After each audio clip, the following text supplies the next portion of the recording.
నియోజకవర్గ కేంద్రమైన వేమూరులో 78వ స్వాతంత్ర వేడుకలు త్రివర్ణ పతాకాన్ని ఎగరవేసిన వేమూరు నియోజకవర్గ శాసనసభ్యులు నక్కా ఆనందబాబు.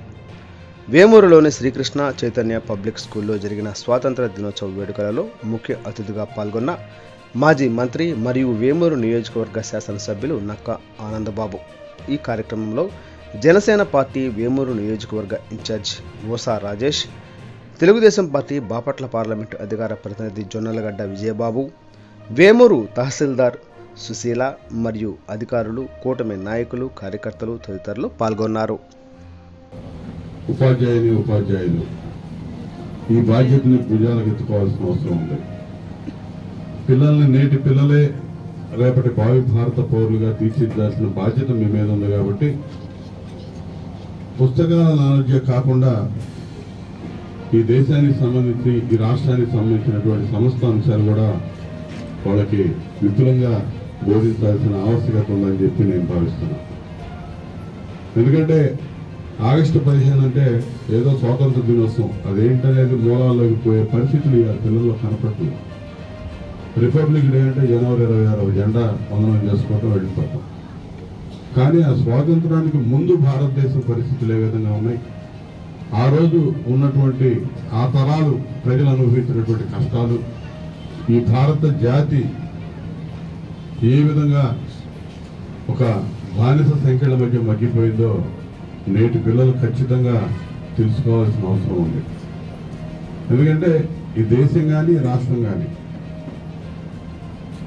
ఏ రోజుకి ఆ రోజు దినదిన పురోభివృద్ధి చెందాల్సిన అవసరం ఉంది. ఆ దిశగా రేపు పెద్దవాళ్ళు అయ్యే ఈ పిల్లలు అన్ని అంశాలు ప్రతిరోజు తెలుసుకుంటూ ఉండాలి. తప్పటడుగులు అనేది వేస్తే మళ్ళీ ఎక్కడికో వెళ్ళిపోతాం. ఈరోజు ఇందాక ఉదయం ప్రధానమంత్రి గారు జెండా వందనం చేసి మాట్లాడుతూ రాబోయే కొద్ది రోజుల్లో 3వ ఆర్థికంగా అతి బలమైన దేశంగా అవతరించబోతా ఉంది ఈ దేశం అని చెప్పాడు. చాలా సంతోషంగా ఉంది. కానీ ఈ రాష్ట్రం మాత్రం 5 ఏళ్ల క్రితం ప్రజలు తీసుకున్నటువంటి ఒక్క నిర్ణయానికి 20 ఏళ్ళు వెనక్కి వెళ్ళింది. ఆంధ్రప్రదేశ్ రాష్ట్రం 2014లో విడిపోయిన రాష్ట్రం, అనేక కష్టాలు, అనేక ఇబ్బందులు ఉన్నటువంటి రాష్ట్రం. ఆ రోజు చంద్రబాబు నాయుడు గారికి అధికారం అప్పచెప్తే ప్రజలు ఒక నమ్మకంతో అహోరాత్రులు శ్రమించి రాష్ట్రాన్ని ఇటుక పేర్చి అభివృద్ధి పదవిలో ముందుంచడానికి ఎంతో కష్టపడ్డాడు ఆ రోజు.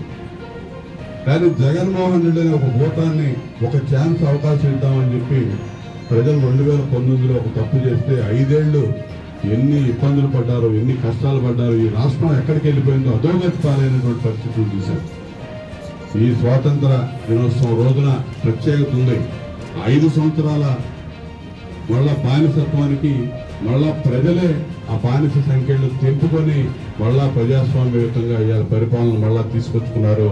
164 సీట్లు చంద్రబాబు నాయుడు గారి కూటమి ప్రభుత్వానికి ఇచ్చి ఈ రోజున అధికారం కట్టబెట్టిన తర్వాత వచ్చినటువంటి మొట్టమొదటి స్వాతంత్ర దిన వేడుకలుగా వీటిని మనందరం కూడా ఎంతో ఘనంగా నిర్వహించుకోవాల్సిన అవసరం ఉంది.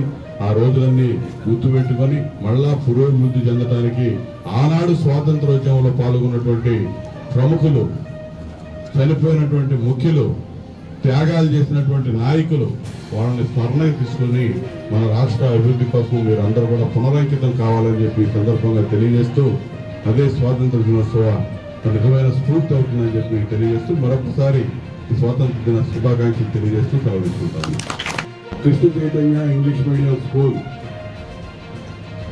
నూతన classroom, computer room opening చేసుకోవడం ఎంతో సంతోషం కలిగిస్తూ ఉంది. స్వాతంత్ర దినోత్సవం రోజు ఒక మంచి కార్యక్రమంలో ఈ స్కూల్లో పాల్గొనడం అనేది మరీ సంతోషాన్ని కలిగిస్తుందని చెప్పి తెలియజేస్తా ఉంది. తెలుగుదేశం పార్టీ నాయకులు, స్కూల్ వ్యవస్థాపకులు జొన్నలగడ్డ విజయబాబు గారు ఈ స్వాతంత్ర దినోత్సవ వేడుకల్లో పాల్గొంటున్న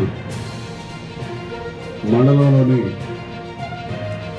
వివిధ శాఖల అధికారులు, ఎంఆర్ఓ గారు, ఎంపీడీఓ గారు, ఈఓపీఆర్డీ గారు, ఎస్ఐ గారు, అదేవిధంగా ఎంఈఓ గారు, జనసేన పార్టీ సమన్వయకర్త ఓసా రాజేష్ గారు, అగ్రికల్చర్ ఆఫీసర్ గారు, అదేవిధంగా పోస్టల్ ఇన్ఛార్జి గారు, స్కూల్ ప్రిన్సిపల్ గారు, ఇతర అధికారులు, సిబ్బంది, సోదరీమణులు, విద్యార్థుల తల్లిదండ్రులందరూ కూడా ముందుగా శుభాకాంక్షలు తెలియజేస్తారు.